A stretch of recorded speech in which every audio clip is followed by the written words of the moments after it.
Kodwa mayazi ukuba ubaba besekhona. Ngabe umuntu angahlukumezeki kanje. Wangilaya wahamba gatsheni. Nakho-ke nje, ilokhu-ke nje okwaziyo. Ukukhuluma indaba nonyoko. Usumfazi nina manje. Ufunani futhi ekamereni lami nonyoko? Awukahle baba, hawu ubuya nje emsebenzini usuzoba ngumsindo. Ingane ibicelwe yimina uthi izongihlalisa, hawu. Makhuma lungathi angikahle mani. Lona kufanele ufune umsebenzi. Ngeke ngondlana nengane enye indoda mina. Otherwise mahlula lokho uzongihambela la emzini wami. Hawu baba ungakhuluma abhlungu kanje phambi kwengane. Mawuthi uzohamba la ekhaya uzothi yaphi Nkosi yami? Ishone ephi Nkosi yami? Ngoba phela sisele nami ingane yami.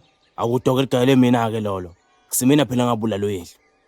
Wena usho uqashwe kuphi namhlanje ngoba ngithe kuseni kumele ufune umsebenzi. Baba omncane angiqashwanga ndawo. Uzoqasha kanjani usahleba nonyoko mani? Ushoda nje ngephinifu ukuthi ube umfazi ophelele. Hayi angiyena umfazi mina. Ngicela ungaphindi ungibize ngomfazi. Makhumalo ayibona lento yakho siyangiphendula manje. Uyayibona lento yakho. Kodwa baba wena usukela ingane. Wena nje usukela ingane baba. Awuthi ngilanda ivubi yami uzongithola kahle ngidelelwe ingane mina. Baba ungalingi ungilimazela ingane yami mina.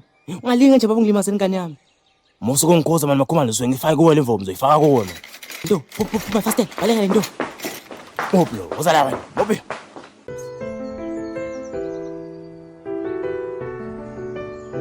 Sobona na isiqephu esilandelayo.